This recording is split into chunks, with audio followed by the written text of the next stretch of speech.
Is that very true? Welcome, cartel members. Thanks for joining me. We got a special episode lined up for you guys. I know how much you like my special episodes, but we got an alleged Illuminati member doing an interview and trying to dupe us. Now, if you don't know, Eddie Bravo and Joe Rogan and Sam Tripoli and Brian Callen, all these people are all kind of in the same group of friends. Now, rumor has it that Joe Rogan has turned shill, that he has turned into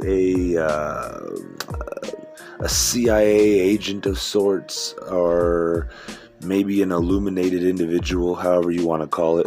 Now, Brian Callen's dad has always been a source of criticism for Brian Callen, because on one of the Joe Rogan episodes, he talks about how oil works and how the prices are set and whatnot, and they talk about his father, and he explains this because they're in the middle of talking about a certain gate made of pizza, if you know what I mean. And Brian Callen is denying it, saying it doesn't exist, and saying that the Illuminati doesn't exist. And Brian Callen really caught a lot of shit for that, because they called him, they were saying, he's on the show just to kind of say that. And I believe there's video of Eddie Bravo saying stuff like, if I was a shill, I would do exactly what I'm doing. I'd come on TV and look crazy and make it look bad and talk about conspiracies. And so that's kind of what they like to do. Alex Jones, that's what they say he's kind of accused of, or that they accuse him of doing that, at least, of being wild and crazy so he can give conspiracy theorists a bad name. And I want you guys to pay attention to Brian Callen's dad and exactly how he acts, because right now he's going to do kind of the same thing. He's going to give us a bad name. He's going to talk nicely to us and talk very convincingly to us, and they're trying to bring him on. Even Sam Tripoli is in on it, I do believe. Now, mind you, I like all these guys. I enjoy their shows thoroughly. I think they're funny. All these are just theories, people. So I bring them to y'all's attention so you guys can theorize with me, and we can all kind of hang out in the comment section. That's really all this is. And anyway, getting back to the story, I really need you guys to pay attention at this guy's mannerisms and the stuff he says, the way he's gaslighting us. He talks a lot of bad stuff about Trump in the middle for a couple of minutes only. I want you to bear through it and let it be known that that's really, it's really telling on this deep state or this Illuminati thing that's happening, and they're openly mocking us now at this point. So notice his answers really don't answer anything. It's really all just kind of dismissive and meant to make people like conspiracy theorists seem or feel crazy. He's trying to deter us. And that's why Joe Rogan and and Brian Callen and Eddie Bravo and Sam Tripoli and all of them, that's why they call them shills, because they pretend to be on our side only to guide us to poisoned water, as they say. If they're leading a horse to water, you can't make them drink, but you could lead them to the water, right? Well, that's what they do. They lead us to the water, and they set us up to drink their poisoned lies. So I'm kind of talking slower this episode. I'm kind of trying to mellow it out a little bit tonight, since it's a late episode, and I'm sure some of you guys watching aren't really into or wanting to hear me scream into the phone and whatnot. So I'm trying to keep it a little bit mellow, and I'm hoping y'all appreciate the different style. But yeah, this video is going to be very awesome because it tells you exactly where the Illuminati stands on a lot of issues. They ask pretty much, Joe Rogan and company joke around about Brian Callen's dad being somewhat of an Illuminati agent. And what's funny is this episode starts off, I'm about to show it to you, the rest of it, or the whole episode, well, not the whole thing, but most of it. It starts off with Brian Callen's dad saying, no, I'm not an Illuminati agent. I was actually only a part of this little group over here. And then he starts going on into subjects that have nothing to do with that little group. And it just it's almost like he forgets that he said he wasn't a part of it, and he starts like answering questions and doing the interview like as if he was an Illuminati agent, I guess you could say. Now, he doesn't really give out any secrets or spill any beans, but he kind of starts talking it like a robot almost, like all the stuff they told him to say. Because mind you, he's 80 years old. So it's a little tougher maybe for him to keep track of all the lies as he's in the flow. And I caught him a couple of times where he kind of slips up and he says something he shouldn't have said, and he kind of like, and like he'll kind of like wait a couple of seconds because he's good at playing it off, but then he'll kind of go, like fuck, you know, he says like, you know, to himself, fuck, kind of, you know, and you'll see it. And even Bryan Callen kind of like gets nervous at times. But also check out this guy's ring. It has that red gold ring, you know, that Illuminati status symbol after you kill or sacrifice a baby or a child. So I want you guys to know that all of these guys are connected. Alex Jones goes on Joe Rogan. Joe Rogan is obviously friends with Bryan Callen and Eddie Bravo and Sam Tripoli and Brendan Schaub, and they all kind of push the same narrative together. They get their orders from who knows who, probably Bryan Callen's dad or Bryan Callen himself. So we all know they like to, there's a good amount of nepotism. So check the rest of this video out and tell me what you guys think in the comments below, and let's get the show on the road. All right, welcome to another episode of Conspiracy Social Club, aka Deep Waters. First off, I got to tell you guys where I'm going to be. This New Year's Eve, December 31st, January 1, January 2, Phoenix, Arizona, bro. Next to me right now, sitting below me, he's a lot taller, he's 6'4", but you're kind of hunched down. 80 years old, Big Mike Callen, my father. I wanted to bring him on to Conspiracy Social Club, aka Deep Waters. Now, the man has traveled to, how many countries have you been to, do you think, in your life? Actually, going back to the days when I had global responsibility for Citicorp Investment Bank, we were not 190 countries. I probably made it to all of them one time or another. The man's been to 190 countries. Yeah, Let's start there. That has no meaning. That just means that you were going and showing the flag and meeting the people that were there. But you've been to Iraq, yeah. Pakistan, Saudi Arabia. Arabia. I used to go to Iraq quite a lot. You did. A lot back in the old days. And the only claim to fame that I'll have on my tombstone is I may be the only person you will ever meet who met and talked to Osama bin Laden. And Saddam Really? Hussein. But a lot of people met Saddam in those days. He would have his modulus every Friday. Why did you meet them? Well, because already people think you're Laden deep state. Family in Saudi Arabia, which is where we had a very large relationship. As you know, you lived for a while. There were 21 bin Laden brothers. It's a very big contracting business. We had a very large banking relationship. So I was in talking to Abu Bakr one time about our business association, and the door opened, and in an Arab environment, you have to realize, not like the one we're accustomed to.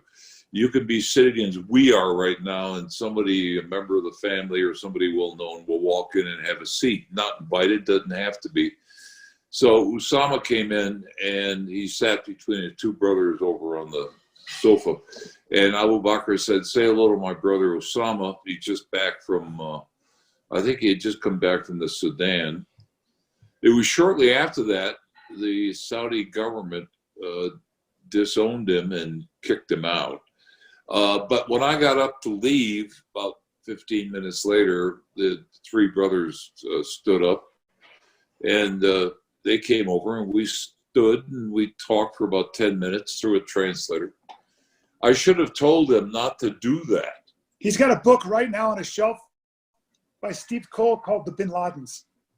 He's read everything there is. There is a very wide variety. The bin Laden brothers were always identified by the mother, and Osama's mother was what they call in the kingdom religious, as was he. So Sam is this is a podcast where I try to debunk conspiracy theories. Sam is a big believer in conspiracy theories. And Lie. you tend not to be. Can I ask a question, Brian? Not tend not to be. I am. Mr. Callan, are you a lizard person? Are you a lizard person? There's chat boards that believe you might be a lizard person. Yeah, Any they think thoughts you're on deep state. They think you're, because I always say these things and it creates a mystery around you. But I'm no, leaving. No, no. Hold on. He's not. I'm sorry. I had to ask. Get out of the way. Get out of the way. Get out of the way. Get out of the way. No more dumb questions. No more dumb questions. He wanted to leave when you asked him that poignant question, Sam. That's okay. How about this? What are CFR Christmas parties like? Are they festive? Are they fun? Do you guys do Kwanzaa? What's a CFR? No, we do Kwanzaa. Yes, we do. Oh yeah. Wait, so let's talk a little bit about the global foreign policy. What was it? What is it that you're saying? The Council of Foreign Relations. Oh yeah. So wait. Before you start, there's a conspiracy theory that the Council on Foreign Relations is full of sort of this cabal of evil people that are trying to control the world. So could you give us a little insight? You've sat in on that? Well, I've been a member of the council. I've been a member of the council for over 30 years. Oh. So, and I won't say because I live out here, I go to many meetings. That seems to me the most fantastic story I've ever heard. I've heard a few. The Council on Foreign Relations is nothing more than a coffee clutch. That's basically what it is. They've got a very nice premises on Park Avenue.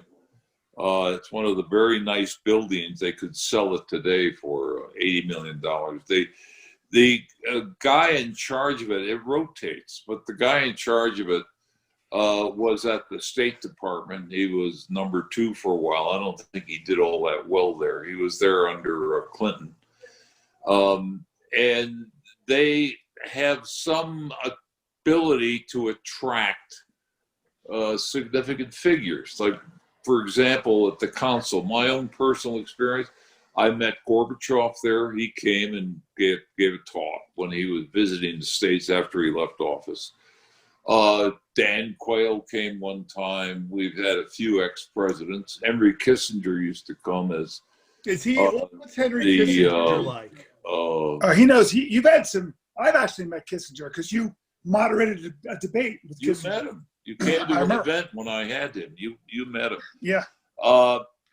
I think every one of those people, and then they have media people like Diane Sawyer comes quite a lot.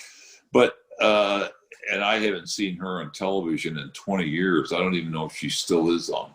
But, you know, I mean, any one of those people that you would tell is some kind of a part of a conspiracy would get a very good laugh out of it. There's no connection between any of them. And it's actually, as a coffee clutch, as a forum, it has lost some of its luster in the last 10 to 15 years, I'd say. Do you have any questions about it, Sam? What are some of the rumors? Well, you know, it's. Have you ever heard of the Passar family, sir? I just have a question about that. Have you ever heard of the Passars? No, never. No, I haven't. When people think of the Illuminati, what do you think of that, sir? And I'm with all love and respect, I'm asking. I would never be disrespectful. So it's a term that was coined by media people a long time ago. If you ever had a group of Illuminati around, they wouldn't know they were part of that. I might even have been a part of it at one time when I was a very senior guy at City. What the hell? Hey, I got a reputation here. It means that Illuminati confirmed. Considered somewhat prominent in the opinion-making circles of whatever administration happens to be current. But you can fall out of that in a big hurry. I would much rather be a part of the literati, not the Illuminati. The Illuminati is a media creation. And if I had one thing to advise you about with all the experience I've had in my life is don't trust the media. There and we I don't go. care whether That's it's not right wing or left wing, most of what they say is untrue. Both right wing and left wing. Oh yeah. I mean, I wouldn't, because look, they're in the entertainment business. They're not in the education business. People always approach the media as if it's educational. and it's decidedly not educational. It's entertainment. So they would. I'll tell you the first experience I had. I was interviewed on one of the TV stations, a network, and they were during the when you go to the green room, they have somebody that makes you up a little bit before you go on. And the producer came in and he said, "Callan, we'd love to have you tonight. We're having a panel discussion, and are you free tomorrow and next week? And what? Here's my card. Just call me anytime you want to come on." Well, then I realized, and I never thought of it before, that they've got to fill 365 days, 24/7 of space. Yeah. Try to do that sometime. Yes. You Yes. got to do that. And if you've got a guy that can crack a joke like me, is not going to answer their questions with one word, that's treasure to them. The other thing I learned is that if you're interviewed by Brian Callan and you're accustomed to watching this channel and it's got 50 people like Brian Callan is your owner. He owns you. Nobody else can come to you and say, "Hey, would you come on my interview?"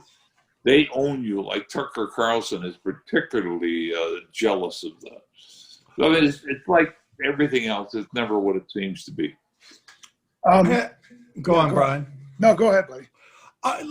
Is there anybody in your experience that was not the nicest guy that you met? I mean, I'm not looking for you to say anything, but where you're like, he was a little different, or like he was a little bit more callous than maybe. Are you talking about a political person? Yeah. Like someone you met where you're like, "Ooh, that guy's darkness" or something. Yeah, sure. I mean, Kissinger, for example, was and is an incredibly egotistical person, and he wouldn't even object when you tell him that. He loves himself.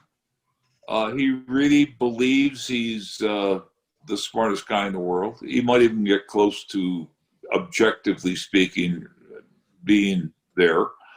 For example, if you wanted, every time we wanted him to come and talk to our clients, we had to send an airplane for him. God forbid Henry Kissinger. Well, I can understand that, by the way. I mean, if you're Henry Kissinger, you can get onto a commercial flight, they'll never leave you alone. But he's basically very, very egotistical, so all those stories are true. In fact, he's got a brother named Walter, and Walter it doesn't have anything and not a trace of an accent. And somebody asked him, "Walter, why does your brother Henry have an accent and you don't?" And he said, because I listen. How about that? And Henry never has. The one thing my father has in common with a lot of conspiracy theorists, though, since the day I... Good looks. No, besides that, by the way, 80 years old. 80 years old. Stunningly good looking. 80. How does your dad look younger than you, Brian? Because he's a lizard person. I wish I could say that. Now, but here's the thing. He's always had a healthy distrust of government, and is far more in favor of small government than, for example, I am. But you've always been essentially a libertarian, always very liberal, always believed in things like gay marriage and legalizing drugs, right? As far back as I can remember. Well, look, you could make this very simple and short. You can go on forever. You don't want to do that, especially in this form. In 1965, way before you guys were even thought of, I attended the signing ceremony of the Anti-Poverty Act in Washington. And Lyndon Johnson was the president, and everybody was all excited. We're going to eradicate poverty. We're going to have a great society at all levels of government. You could make this very terse. At all levels of government since that time, we have spent about $3 trillion. It's very difficult to get your mind around a trillion. It's 1,000 billion. It's all the money in the world. There is no, and there never will be, a trillionaire. I can't even imagine it. But if we have a lot of inflation, I suppose it's possible. Nevertheless, at all levels of government, we have done that, and we were going to eliminate poverty. Well, the poverty rate hasn't even been dented, and that was 55 years ago, about the time I got married. And now the latest campaign, whoever you're for, was all about eliminating poverty. But that's what they were doing 55 years ago when they signed that act. And it is a massive failure. A guy who was in government, part of the intelligence community I've known for almost that long time. Intelligence. He said to me, you know, Mike, 1 out of every 5 children go to bed hungry in this country. And I said, if that's true, it is a massive indictment of the poverty programs we've had in place for all that time. Now, there's a whole lot of reasons, and this is where you get into a long discussion I'm not going to do unless it's prepared and I was reading from a text or something. But there's a whole lot of reasons that these massive government programs don't work. And it all has to do with the incentive structure of government. So it's a monopoly. That's the first bad thing. It has a whole bunch of people who don't get any immediate feedback like you do in business when you lose customers. And it can't go out of business. It's impossible. So it's a self-perpetuating myth-making machine. Myth-making, Sam. Sam likes that. I think the government's job is to provide for our external security, and I think they do a pretty good job. To provide for internal security, we have police forces and things so that robbers can't come in and shoot you, even though there's enough of that going on. And then the third thing is to prevent monopoly. Well, I disagree with you, but that's okay because I think government does a lot more than that. Why is that significant? Well, no, I just think you're missing out on the fact that the Department of Energy. I ask that every show, sir. I go, why is that important that you don't agree Sounds with like me? you read a book. Yeah, I read a book. I think there's a lot about government we don't understand. The Department of Energy, Department of Commerce, Department of Agriculture feeds a lot of people that couldn't be fed otherwise. Yeah, you're assuming you read Michael Lewis's book, and you're assuming that the private sector couldn't do most of that. And they couldn't. Yeah. And if they've never been asked to, but whatever the private sector is going to do is going to be done a lot better and more efficiently than the government does. That's a whole different argument. I'd love to have that argument with you. I'd love to, but why, Brian? Do you want to lose the family too? Come on, no, man. no, Your dad is like lighting you up right now. Yeah, no. Yes, I know. We'll have that argument off air because I'll give you this. There's no constituency in this country for small government. Doesn't exist. So you're going to win. What do you mean there's no constituency? Oh, you mean this? No, there is no government. If you say who is for more poverty acts, who is for immigration, free immigration, I can tell you people who are for that, and they have a group around them. They have lobbyists and one thing and another. There is nobody. There's no lobbyist in Washington, and I used to do a lot of that running around Capitol Hill. There is nobody who says we want smaller government. They may say it in some general sense, but then you say, okay, we're going to take away your Social Security, take away your Medicare, take away your aid to families to dependent children. Oh, no, I don't want any of that. Okay, then we're going to take away defense. No. So once you get past the entitlement programs, everything else is a rounding error in the government's focus. Well, there's also the management of nuclear waste. There's also investment in innovative ideas. It's all around and like immunotherapy, Siri, GPS, internet, all that stuff was started and developed by the Department of Defense and Department of Energy, Tesla. But we can get into that. But Sam, since my dad's talking about government, he doesn't trust government. He also believes the moon landing happened. And you don't. And I want to know why my father trusts the government when they say that they put somebody on the moon and they're supposed to be incompetent, but somehow they were able to do that. And one of the things they say, Big Mike, is that Big Mike. Yeah, I call him Big Mike. Conspiracy theorists say that how the hell were they able to talk to somebody when they're on the moon? How the hell were they able to communicate with somebody that far away in 1963? When was it? Well, 68, I think. Right? If you postulate that we did not put a man on the moon, but it was a giant hoax, and it was done for, I've heard, several different reasons, then what you're saying is you don't know how the government works, the federal government works. You don't have any idea. If you ask anyone that's ever worked in government and you say, I don't think we put a man on the moon, this was a big hoax, they laugh their asses off, because in order for that to be pulled off, the ability of you'd have to have a conspiracy that involves 50,000 people that have kept their mouths shut for 50 some years. And it would cover at least, I can count them now, 9 nations that were at tracking stations and involved in the technology. So to have all that done, it's much easier to put it in. So the conspiracies. Why wouldn't they have gone? Why haven't we gone back? Gone back To the moon. Why haven't we? Yeah, well, and there's just weird things, sir, where it's like, oh, we lost all the data. All the data's gone. No, like, we didn't lose all the data. What we did was we defeated the Russians.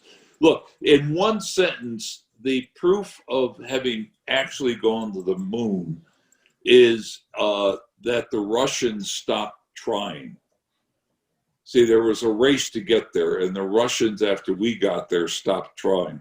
By the way, getting to the moon, from one point of view, may sound like an astounding feat, but it's really not.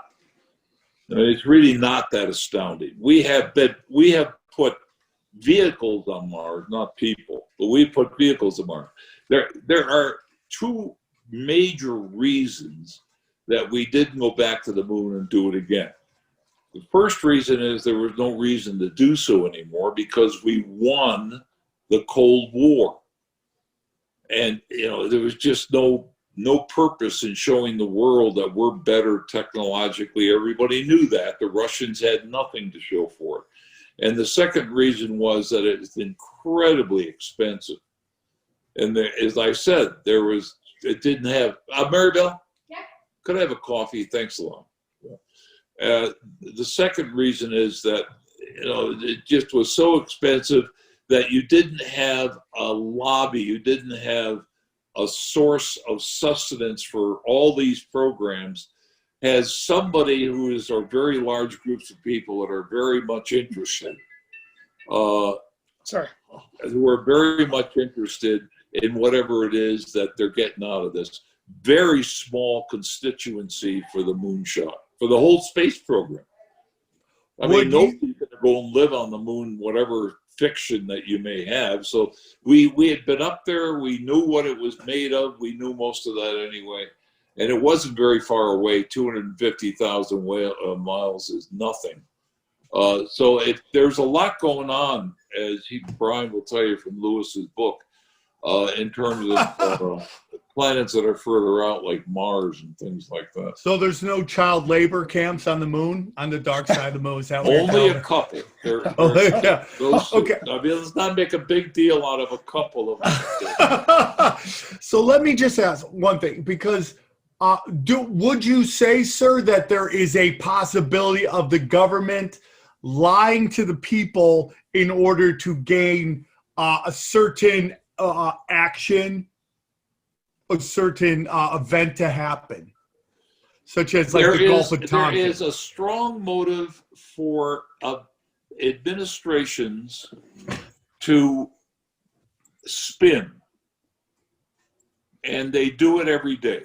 That's a totally different item. They spin the narrative. They spin information. They lie. The government is so big; it covers such a huge area. The U.S. economy is so enormous that any president or Secretary of Treasury can get up, Federal Reserve Chairman, can get up and make a speech which emphasizes all the positives. And they do it. But we have in place, and this is why it's a great country. It's not because of all the things that all the politicians say. The reason it's a great country is it's almost impossible to get away with any of that stuff for very long because you have a hostile press. If you talk to any president or cabinet officer, after they have been in office for a while, they will all tell you that they hate the media. It's not just Donald Trump. They all do. Even Obama will tell you that.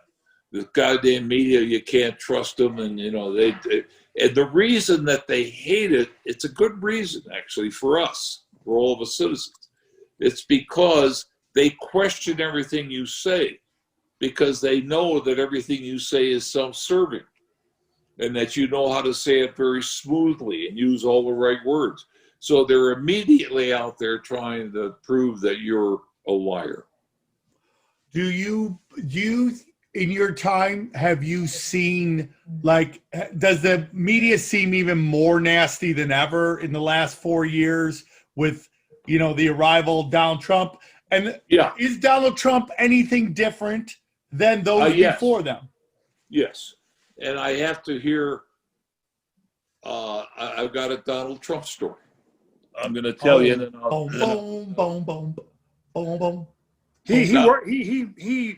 Donald Trump was a real estate guy in New York. I was in charge of city's real estate business, and others too. And we had a relationship with the Trumps. So Trump was inviting our relationship managers on his yacht for parties and his helicopter to fly down to Atlantic City and so forth. And I found out that our guys were doing that. So I wrote a memo, and the memo said, no one is allowed to accept any invitations to those type of affairs by Trump. Our account officer made a big mistake. He went and told Donald that his boss had said this. So Donald calls me up and says, we've got to meet and talk.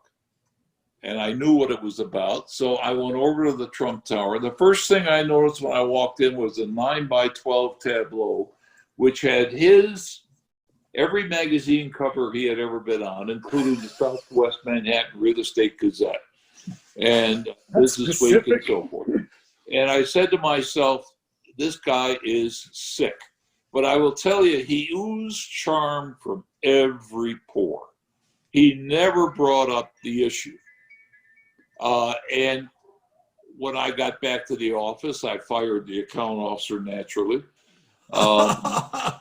And he said he had a job with Trump, which didn't come through. I can't imagine why not. Here is why Donald Trump is different. I don't think we've had a president as mentally ill as he is. No, he really is. He's clearly a narcissist. And he's got other things wrong with him. And he has assaulted the truth beyond any president in our history. There is none that comes even close. They'll all spin. They'll all leave things out and put other things in. Trump, anytime he has been in front of the camera, which for presidents is about 10 times a day, he has lied. If you can find one time he's been in front of a camera for more than 10 minutes without telling 2 or 3 lies, I'd love to see it. It's a total assault on truth, and I'll tell you, an organization I don't have any faith in, the Washington Post, has kept track and published a book, and it's called Donald Trump's Assault on Truth, and they are up to 20,000 lies he has told, and I'm sure by now it's 30,000. So the point is, even though it's a Washington Post, and I wouldn't trust them because they would vote for Karl Marx if they could. The facts are that they say, here is a video clip of him saying this, and here is a speech of him saying that. And he said the moon is made out of green cheese. Okay, now let's look at the facts. The moon is not made out of green cheese. And he goes through it. It's a boring book because it's one lie after another. So the guy is appealing to 70 million Americans that struggled out of the 4th grade. That's condescending, though. I mean, I think that's the guy. Well, sure. But I mean, the guy. Not everybody who voted for Trump and not everybody who supports Trump is dumb, a racist, or any of that. A lot of them are people who are just so dissatisfied with business as usual with government that they were desperate enough to try Trump. I agree with that. Okay, good. That's important. Because I don't want. Yeah. The only problem I have with it is they voted for. I mean, 70 million voted for him again. Well, they were voting for, but who was up against him? Biden. A very innocuous milquetoast guy in Joe Biden. And they may have been invited. See, I voted against Hillary Clinton. I mean, for me, she's the Antichrist. Oh, snaps. There we go. There we go. See, my dad's all over the place, but there are a lot of things that conspiracy theorists would agree on, and a lot of people that things that they. But it's funny because he's hard to pin down with his political point of view. Well, no, but I have a right to be totally against Hillary Clinton, but I'm not totally against Joe Biden. I would be totally against Kamala Harris, and there are people that voted against her. But there's nothing to vote against in Joe Biden. He's been in government for 50 years. Tell me some position he has that you object to. Are you concerned about this Chinese connection that's coming out? 10% for the big guy. Are you worried about any of that? Where he's taking money from the CCP. And your thoughts on China, sir, and what China represents? Like, how much of this rhetoric that we're hearing right now do you feel is actual, and how much of it is just more of the military-industrial complex trying to rev up a Cold War? Well, again, you're using these terms as people do, and I'm not criticizing you, even though you can. You can. Light me up, dude. I flung first grade. Complex. Let's take that. There's no military-industrial complex. Okay. Dwight Eisenhower, before your birth, Dwight Eisenhower made a speech when he was leaving office. And he said, 8 years in office, there's one thing I want to tell the American people. We've got to be very careful in this Cold War we're in, where we're spending vast amounts of money competing with the Soviet Union. Remember, in those days, we thought the Soviet Union was out ahead of us. They never were even close. But anyway, we thought they were. So we've got this huge industry. And I used to bank them. We've got this enormous industry that we are counting on to build weapons for so we can defend ourselves against these evil communists. And they and the military over there in the Pentagon are working together for an objective we have laid out for them to achieve. And we're spending billions of dollars. In those days, $1 billion meant something. And we got to watch out. We got to watch out that we don't have too much power concentrated in their hands. Okay. Now, we had relationships with all of the major defense contractors, and I used to go and visit them all the time. And the one thing they would all admit, including Boeing, is that our main customer is the Department of Defense. And our job here is to keep them happy. That's the main thing. And by the way, when they say we want this kind of a weapon system and we go in and bid and give them a proposal, we're up against about 5 others who also want that deal. And we're eating each other's lunch, and we're not allowed to talk to each other. And in fact, they don't. And we're very heavily controlled. So I sit and scratch my head and say, military industrial compound, they don't even talk to each other. They're not allowed to because of antitrust laws. And this is very severely policed. So I say to myself, oh, Jesus. And because the American public is convinced that there's something going on.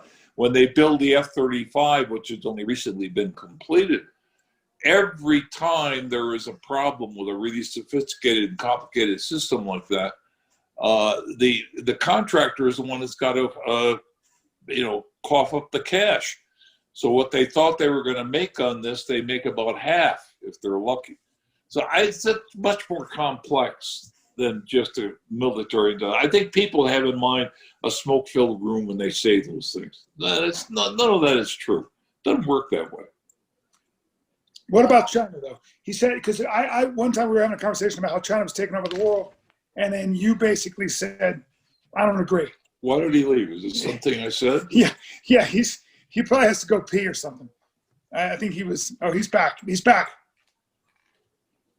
What about, what did you say? About I'll wait till this guy's here. So I just said, what about China? Because we were talking about how China is making these huge strides in artificial intelligence, is making inroads into our political system, buying politicians and and getting their foothold in the United States and controlling the United States. And you at dinner said you had a different point of view.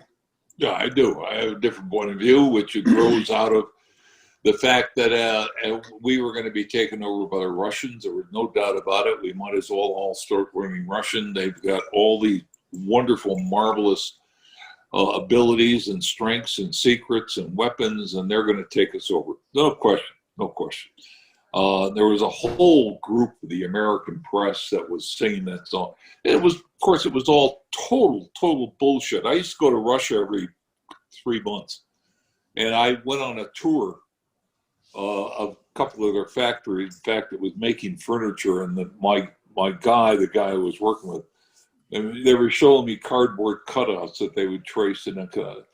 And I looked at all that and I said, you know, we were making furniture like this in the 1940s. I don't mean to insult you, but this is silly. And he said, listen, he was a guy about my age, so he wasn't young.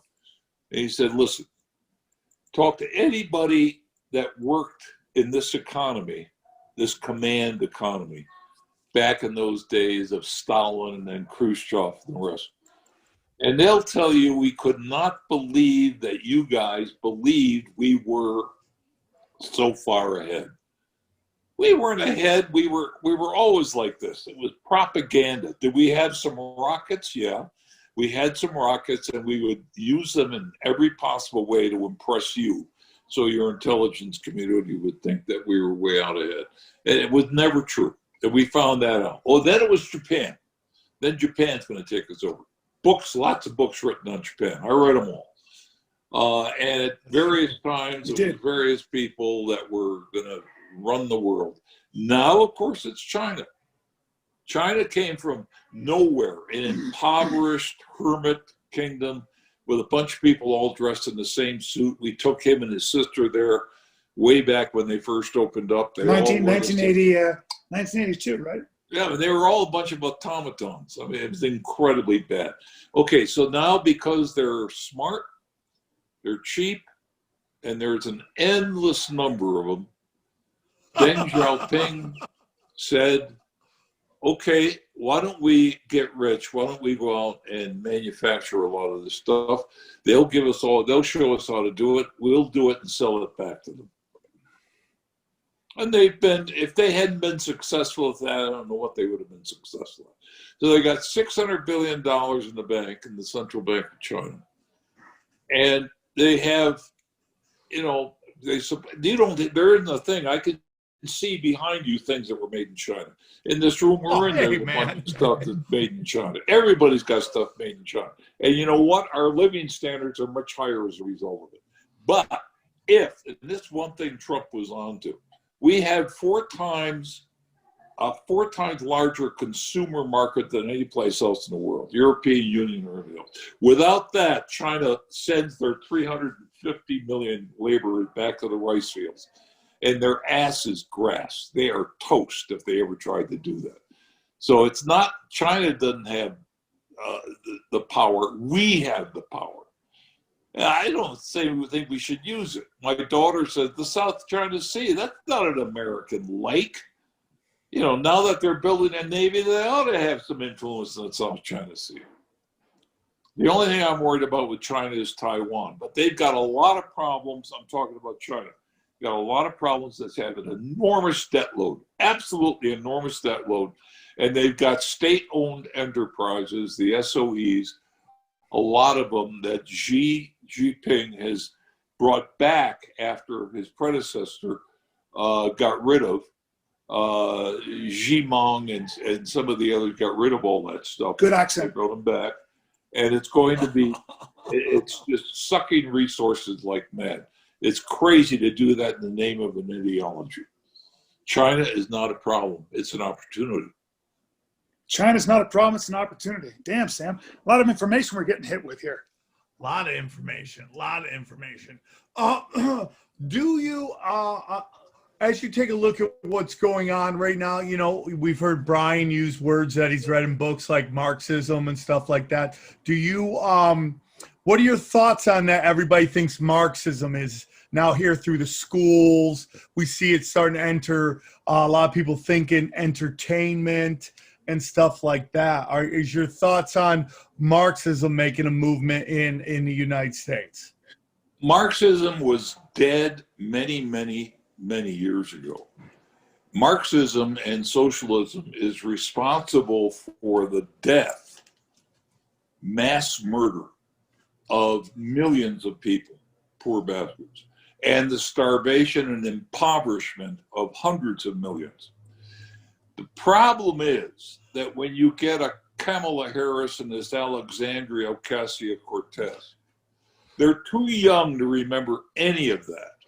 If you're my age, it was like yesterday. For them, they're suckered in by all the propaganda and all the false, little flags that were flown out there in the name of equality and all these wonderful things. They're too dumb and uneducated to know any better. And it's very difficult to educate people like this, but bad ideas die 1,000 deaths. And Marxism is another one that's coming along. If you want to make everybody poor, adopt a Marxist strategy. There are books that can tell you, can teach all this to you. There's a guy named Stephen Kotkin, and I know this is asking a lot, and most people would never do this, but he has just finished 2 books of a trilogy. The 3rd book hasn't come out yet. And I've read 2 of them, the first 2. I'm looking at them. On Stalin? On Stalin. They're this thick. They're right over there, and they're all worn. The guy's read. Jesus Christ, life's too short. Well, you can also listen to them, by the way. You guys drive around in Los Angeles traffic a lot. You can listen to these. You can also go to YouTube and see Stephen Kotkin, the historian from Princeton. He does, 1-hour lectures. You can take that. And he talks about the books and what the message was. But look, here's a number, one of the most astounding numbers I've ever heard.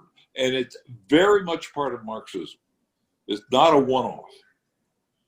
In 1937 and 1938, the NKVD in the Soviet Union under Stalin. What is the NKVD? It was like the KGB, right? It's the predecessor to the KGB. The NKVD, which is like their CIA. The NKVD executed 900,000 people, and all of them were innocent. There was absolutely not even one bit of evidence against any of them, but they were deemed by Stalin and his people to be enemies of the people. Now, I have spoken to, and I think through you, Tim Snyder, the historian at Yale, who wrote Bloodlands, which the London Economist said every sentient human being should read once, then read again, then read a 3rd time. And without going into what it was, Tim Snyder got his research from the Kremlin archives, which was made available to Western scholars by Boris Yeltsin. Boris Yeltsin died in 2007 as one of the real heroes, because he said you can come in and see everything the communists did. And Tim Snyder and Stephen Kotkin went into the archives and they found single-space, dual-column, 10-page names that you could, like the Manhattan telephone directory in the old days. And on each page, Stalin's initial was. And the last page, it was his signature. And that group was going to pay the supreme price. And they wiped them out in about a month's time. Just went out and grabbed them, took them out of their houses. That's Marxism for you. And then he starved millions in the Ukraine, which if you don't know about, I think you're, as a citizen of the world, you're required to know the starvation in the Ukraine. And one last point on that. There's a guy named Walter Duranty who should burn in hell for the rest of his life, the rest of his death for eternity. I don't want to be extreme. Walter Duranty was the New York Times correspondent in Moscow. And he was the one guy that the Stalin regime did not require to have his copy reviewed for censorship before it went out. The one correspondent. New York Times, ladies and gentlemen. And he got a Pulitzer Prize. Which it was withdrawn because when we found out. because he apology. He was a Stalin apologist. He denied the Ukraine starvation campaign was underway. He denied that they were killing 3 million kulaks, which are these more middle-class peasants, if you will, that own some land and things. All of these horrible things, and Walter Duranty, who was a communist himself, was the New York Times guy there, feeding us back to the Times, and all of our pseudo-intellectuals who are reading the Times and think they knew something. And if you want a conspiracy theory, yes, you should not think that those days are over forever, especially when it comes to a publication like the Times.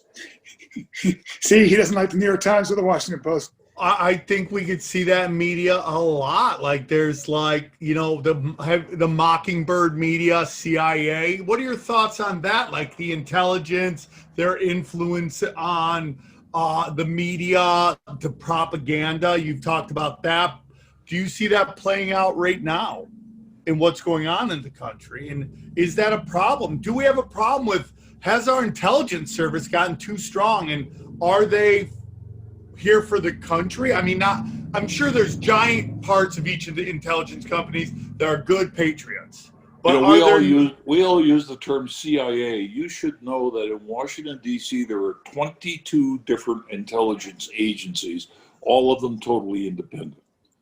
The U.S. Navy has one, the U.S. Army has one, Marine Corps has its own intelligence agency. So CIA doesn't have anything to do with those people. And I would just tell you that the CIA is given much, much more credit than it has. But everybody tries to use each other. The CIA, which I have been, you know, it's been in a book, so I don't make a big deal of denying it. It would be silly. I was involved for a while when I was abroad, and I had access to people that they found useful and they were trying to recruit and all of that, but they are given much more credit than they deserve, much more credit. Every time something happens, it's the CIA, and they have so many constraints since the Rockefeller Commission. They have so many constraints on them. They can't kill anybody anymore. They used to be. Well, that's not, there are, no, the CIA has a robust assassination program. No. Well, somebody does, because the United States still, we do. No. The United States does have an assassination program, I know, and that's been written about. What we do, the military assassinates people, or the military. I mean, that is coordinated by by our intelligence apparatus. If you're talking about a helicopter attack on a so-called terrorist camp, you're right. If you're talking about the CIA sneaking along like the old days in Hollywood movies and shooting somebody, it doesn't happen anymore. It hasn't happened since the Rockefeller Commission in the late 70s. What I'm saying is that we definitely have task forces, units that go and do these kinds of things in foreign countries in a very clandestine way. That is not true. And in fact, leave it at that, because you're going to believe it. It's part of your lexicon. So no, it's what go ahead, believe it. I've read it from very reputable sources. Yeah, I know. You've read a lot of things. So have I. The key is to know what you read is plausible and what's not. You've decided to believe that. We did have that in the early 70s. And it got completely out of hand because the Soviets were doing it, so we were doing it back. But it was mainly directed at Soviet targets and Soviet assets. The CIA has no authority today. And anybody that engaged in that would probably end up in jail. Well, we'll just agree to disagree on that, because I happen to think that the CIA... No, I know. It's a popular... The CIA has a robust... The CIA... Whether it's the CIA or it's a defense intelligence, there is an intelligence apparatus that is actively involved in killing terrorists. I will introduce you to some senior CIA, retired now, some senior CIA people. At an appropriate time, I will introduce you and let them give you the story. It may not be CIA. I'm just saying the United States has... No U.S. government agent. Is there a shadow government, Mr. Kelly? The U.S. military. Wait, this is a good question. Is there a shadow government? Is there a deep state? Shadow government? Is there a deep state? No. No? No. Why? What do you mean, why? But see, what proof do you have of a shadow government? That is something that is said by people who are generally out of power or on their way out of power about a shadow government because they lost a fight. Trump will talk about that now. But what does the shadow government do? This is another good story, and Hollywood loves it. But is there any truth to it? Well, start asking some fundamental questions. Who are these shadow government people? What do they do? Where are they located in government? Deep what in the bowels of Langley, in the bowels. Yeah, they're down in the bowels. Have you been to Antarctica, sir? Have you ever been to Antarctica? I was once, yeah. Whoa! See, you guys. Whoa! What went down there? What are aliens like? Are they cool? I wouldn't recommend you go there. I'll tell you that millions of penguins is really quite a sight. Yeah. I thought I saw the loss of them when the Catholic nuns graduated me. Yeah, my dad went to the seminary and then decided that Jesus wasn't real. You don't believe in Jesus, sir? Oh, that's a question I don't answer anymore. I've been down that road. Respect. And it doesn't do any good. But I'll tell you some very, very interesting. Hey, you got a good head of hair. You should take off your. I've got an LA Dodger hat downstairs. Yeah, I know. I should wear less hats, but I just had kids and I don't have time to shower. I just running and gunning all the time. When you met aliens, right? Were they cool? When I met aliens? Yeah. Were they cool? Were they nice people? What they language were very did they different speak? from the common image, and the main reason is that these aliens come from planets where there's very little carbon, and all of our organisms are based on a carbon. Carbon, we have so much of it, and it can bind to make long molecules and things, and they don't have that, so they're kind of blobby. They're kind of blobs. They're a very different life form. See, that's him. You're getting a lot of information here, dude. Dude, this has been and great. The main reason you say you don't believe in conspiracies is because, one, it's really hard to keep secrets, but two, it's hard to get a group of people to be that organized over a long period of time. No. Let me approach it the other way, which is how I do it. And I'll use a current example of a lot of the kooks out here in Utah. There is this thing that we all are aware of, and we are probably proud to say we are part of, and that's called the scientific method, right?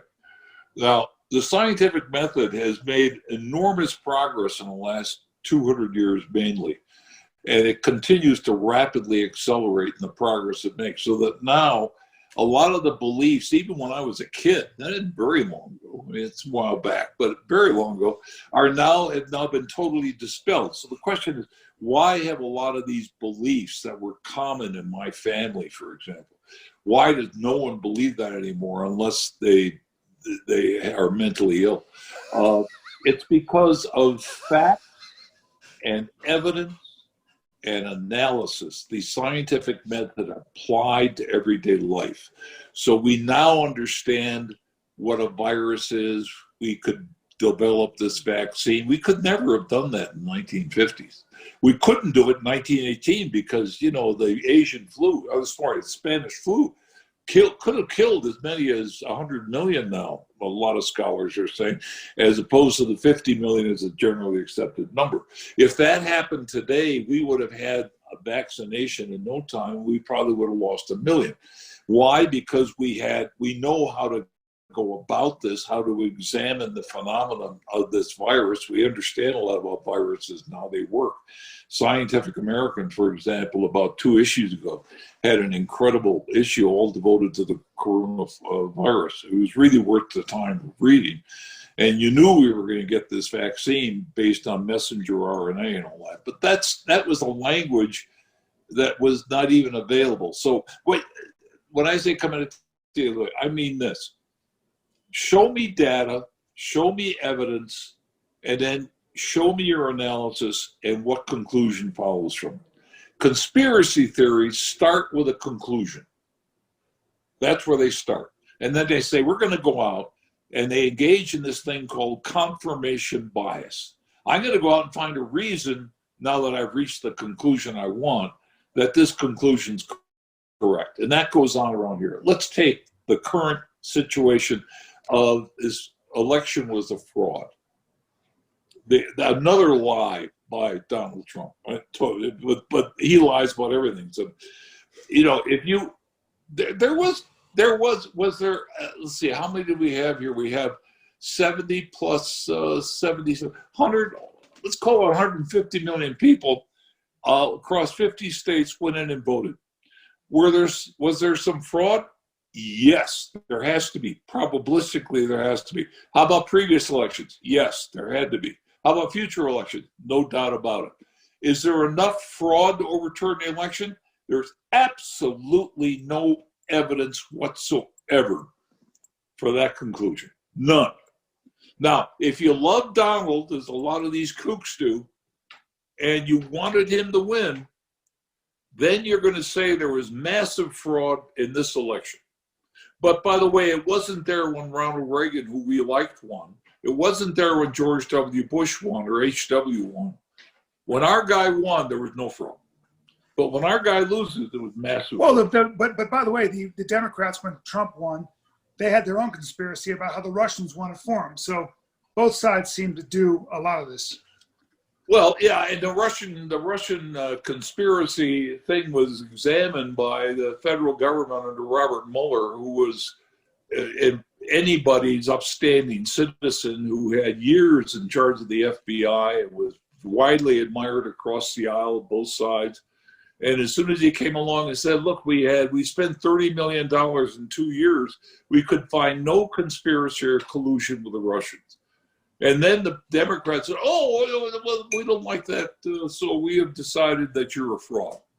You know, you see a pattern here after a while, and you just ignore and dismiss it. Show me the evidence. Go at it the way I say. Show me the data. Show me the evidence. Show me your analysis, and then show me your conclusion. Don't show me your conclusion and work backwards trying to find the evidence. Is politics all theater, in your opinion? Or is there really something going on between, let's say, Trump and the DNC and what looks like Trump and the Republican establishment? Because my whole theater is like, yeah, they may all be puppets, but each of these puppets are fighting for control over a government that could dish out billions, if not trillions of dollars in government contracts. That's a very powerful position. It's kind of what everybody's always thought about, you know, governor of Chicago, right? We've always heard that like it's shady politics in Chicago, and the mayor gets to dole out all the city contracts to his boys who have, you know, these giant construction businesses and stuff like that. Is that possible that's going on in Hollywood, that there is a, you know, maybe they're all puppets, but these puppets are fighting over the who sits on the throne? Well, I have had a chance to talk to one former and 2 sitting presidents, at least have a conversation with them, you know, at a luncheon table or something. And I've always asked them one question, and other senior people like Kissinger and so on. And that question is, what's it like to be in that job? What do we see versus what it really is? And, you know, Harry Truman was famous for this. He said, the problem with the presidency is you push buttons and then you find out the buttons aren't connected to anything. So, again, I would go so far, this may sound a little extreme to you, and in fact it is, but I'm bombing for effect here, to be in any position in the U.S. government and make a lot of personal money from what you do, the decisions you make, I think is impossible. And the reason I think it's impossible is that if you're a Republican, the Democrats are watching you. They've got armies, legions of lawyers, lawmakers, senators, representatives are watching every step you take. And surrounding all of this money that it's spent is an elaborate system of control where you have everybody in the act. And it's very expensive. It's very complicated. There are several layers that you've got to go through all the time. And I just don't see how it could ever be done. Now, if you're talking about the local level, where you've got a kingpin mayor like Richard Daley in Chicago, that may be something else, but I have no knowledge of that. But I'll tell you, Lori Lightfoot, the current mayor of Chicago, got her job despite nobody would have believed that a gay woman living with another one who happens also to be African American could possibly run a city like Chicago, but she did it. The main reason she did it is that she said there's been enough corruption in our government for many years. Vote for me, and they voted for her, and she's in office. You can bet that Raul Emanuel, who feels that he's been maligned and everybody before him, is looking and watching Laura every step she takes and saying, you're a crook, but you got to have the evidence. You got to have the proof. When you make an accusation like that, they immediately set up a bipartisan commission and they say, okay, we got all the lawyers and money we want. We're going to investigate you from one side to the other. Believe me, if they don't find anything, like in this Russian collusion stuff, they don't find anything, it isn't there. Do you,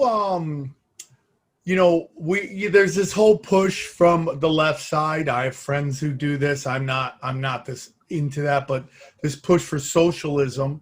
Do you find that we have corporate socialism already, where we're bailing out too big to fail?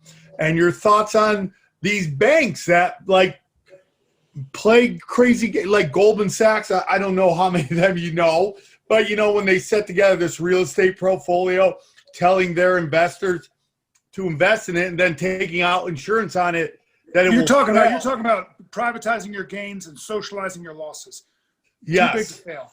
Yes. Yeah, you're talking your thoughts on that. I'm a capitalist, but I am very much against crony capitalism. And when you got government as big as it is, you had to have lobbyists down in Washington. When I was in charge of that for Citicorp, I was embarrassed as hell, and I'd walk into our main lobbyist's office down there, and I'd see a picture of him standing there with President Bush, 41, and Laura along with him and his wife. And I'm sure it was just a picture they'd taken. What is this bullshit?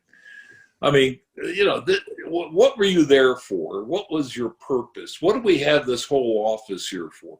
And of course, it has to be there because what they're trying to do is influence legislation Congress is considering.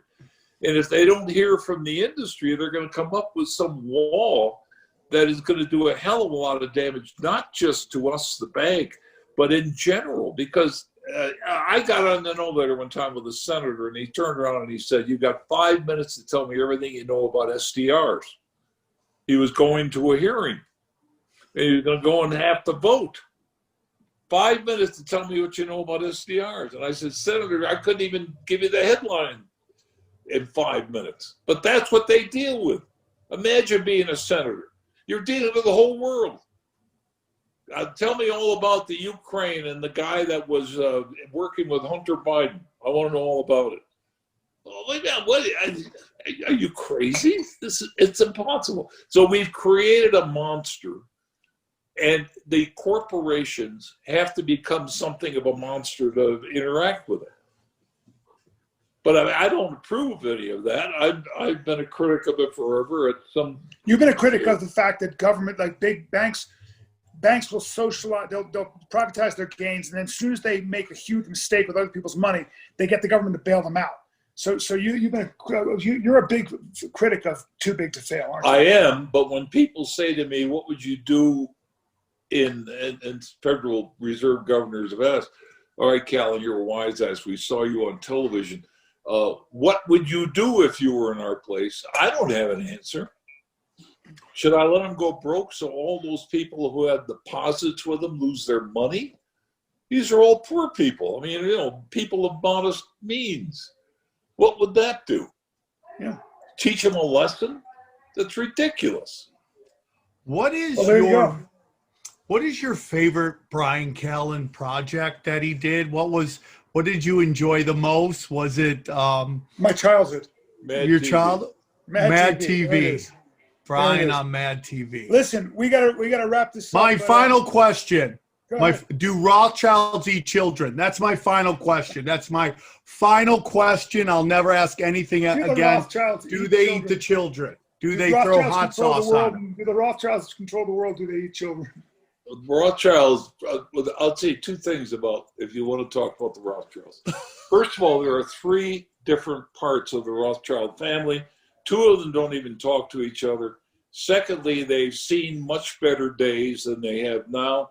If you are going to do a major financial project in Europe, you're not even going to bother talking to the Rothschilds. So maybe their reputation has far outlived reality, but I don't think the reality was ever whatever people thought it was. My dad knows a lot, doesn't he? He's done some reading. It was an honor and a privilege. I love your son, sir. You put out a wonderful human being. It was a pleasure talking to you. Him?